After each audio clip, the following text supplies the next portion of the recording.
మన సనాతన ధర్మం ప్రకారం ప్రతి పండుగకు ఒక కథ, ఆ కథకు ఒక దేవుడు ఉంటారు.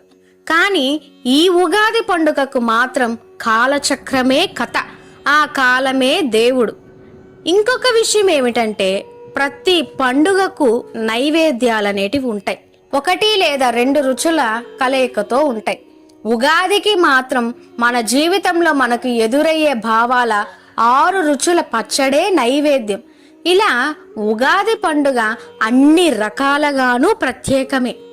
రండి, ఈసారి ఉగాది పండుగను నామమాత్రంగానే కాకుండా ఎన్నో ఆసక్తి గల విషయాలతో పూర్తి కథను తెలుసుకొని పండుగ జరుపుకుందాం. ముందుగా అందరికీ శ్రీ పరాభవనామ సంవత్సర శుభాకాంక్షలు. ఇక మనం కథలోకి వెళ్తే, సృష్టి ఆరంభ కాలంలో లోకాలన్నీ కొత్తగా వెలుగొందుతున్నాయి. దేవతలు తమ తమ కార్యాలలో నిమగ్నమై ఉన్నారు. మానవులు భూమిపై జీవనం మొదలు పెడుతున్నారు. అలాంటి సమయంలో లోకాలన్నిటిలో సంచరిస్తూ తన వీణతో నారాయణ నారాయణ అని జపిస్తూ తిరిగే మహర్షి అయిన నారదుల వారు ఒకరోజు భూలోకానికి వచ్చి మనుషుల జీవన విధానాన్ని గమనించాడు. వాళ్ళు పని చేస్తున్నారు, సంతోషపడుతున్నారు, దుఃఖిస్తున్నారు. కానీ ఒక విషయం అర్థం కావడం లేదు నారదుల వారికి. వీరు కాలాన్ని ఎలా గుర్తు పెడతారు, ఎప్పుడు ఏది జరుగుతుందో ఎలా తెలుసుకుంటారు అని. ఈ సందేహంతోనే అతను సృష్టికర్త అయిన బ్రహ్మగారి వద్దకు బయలుదేరారు.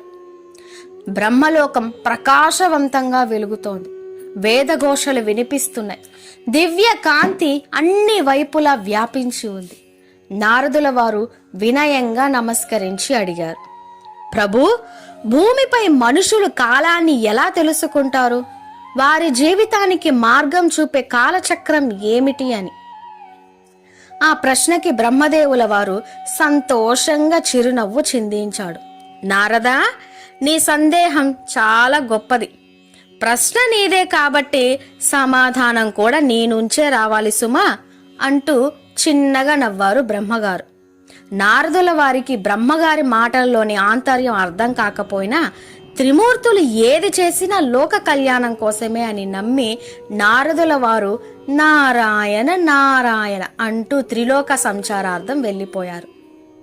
అలా వెళ్ళిన నారదుల వారు వైకుంఠం చేరి విష్ణువుకి నమస్కరించి తనతో కలిసి లోకాభిరామాయణం మాట్లాడుతున్నారు. మాటల మధ్యలో మనుషులు, వారి బంధు ప్రేమలు, పుత్ర వ్యామోహం గురించి మాట్లాడుతున్నారు. అలా సాగుతున్న వారి మాటల మధ్యలో నారదుల వారు విష్ణుమూర్తితో ఇలా అన్నారట, స్వామి, అయినా మీ లీలలు ఎవరి మీదైనా పనిచేస్తాయేమో కానీ ఎలాంటి సంసార చిక్కులు లేని సన్యాసిని అయిన నా మీద మీ మాయలు పనిచేయవు సుమా అని గర్వంగా చెప్పారు. నారదుని గర్వపు మాటలు విన్న విష్ణుమూర్తి ఇలా అన్నారు, అలా అయితే నారదా, నీవు నేను చెప్పిన సెలయేరులో మునిగి స్నానం చేస్తావా అన్నారు. అది విన్న నారదుల వారు వెంటనే సరే అంటూ విష్ణుమూర్తి ఆశీర్వాదమైనా తీసుకోకుండా ఆ సెలయేరులో మునిగి లేచారు. అలా మునిగి లేచిన నారదుల వారు ఒక అందమైన స్త్రీ రూపంలో మారారు. అలానే తన గత జన్మ మొత్తాన్ని మర్చిపోయారు. అలా స్త్రీ రూపంలో ఉన్న తనని ఒక రాజు ఇష్టపడి పెళ్లి చేసుకున్నారు. అలా వారికి 60 మంది సంతానం కలిగారు. కుటుంబపు ప్రేమలో తేలియాడుతున్న ఆ సమయంలో అనుకోకుండా జరిగిన ఒక యుద్ధంలో రాణి యొక్క భర్త, 60 మంది పిల్లలు చనిపోయారు. ఆ రాణి ఒంటరిగా మిగిలింది. ఆ బాధను తట్టుకోలేక స్వీయ మరణం కోసం విష్ణుమూర్తిని వేడుకుంది. విష్ణుమూర్తి ప్రత్యక్షమై, నారదా, నీకు గత జన్మ గుర్తు లేదా? నన్ను చూసి చెప్పా మాట అన్నారు. విష్ణుమూర్తిని చూసిన ఆ రాణికి తన గత జన్మ గుర్తుకు వచ్చి నారదుల వారిగా మారుతారు. దాంతో నారదుల వారు, నేను ఒప్పుకుంటున్నాను స్వామి, మీ మాయలు తప్పించుకోవడం ఎవరి తరం కాదు, నన్ను మన్నించండి అని నమస్కరించారు. అందుకు విష్ణుమూర్తి చిన్నగా నవ్వుతూ, నారదా, ఏది ఏమైనా సంసార పుత్ర వ్యామోహాల నుంచి బయటపడడం కష్టమని తెలుసుకున్నావు కదా, మంచిది అని నవ్వి విష్ణుమూర్తి నారదుల వారితో, నారదా, నువ్వు స్త్రీ జన్మలు అనుభవించిన వేదనకు గాను, అలాగే బ్రహ్మగారిని నువ్వు అడిగిన ప్రశ్నకు సమాధానంగాను, ఇలా ప్రతి ఉగాదికి ఒక కొత్త సంవత్సరం ఒక కొత్త పేరుతో పిలవబడుతూ ఉంటుంది. ఆ మాట వినగానే నారదుల వారు ఎంతో సంతోషంగా విష్ణుమూర్తికి నమస్కారం చేస్తారు. బ్రహ్మగారు ఆ రోజు చెప్పిన మాట, విష్ణుమూర్తి ఈ రోజు నేర్పిన గుణపాఠం రెండు కాలచక్రం కోసమే అన్నమాట అని అనుకుంటారు. త్రిమూర్తులు ఏది చేసినా అది లోక కళ్యాణం కోసమే అని తను నమ్మడం నిజమే అనుకుంటూ నవ్వుతూ నారాయణ నారాయణ అంటూ త్రిలోక సంచారార్థం వెళ్ళిపోయారు నారదుల వారు. అర్థమైందిగా జున్ను? ఇలా ప్రతి ఉగాది రోజున మారే పేర్లు ఆ నారదుల వారి పుత్రుల పేర్లు.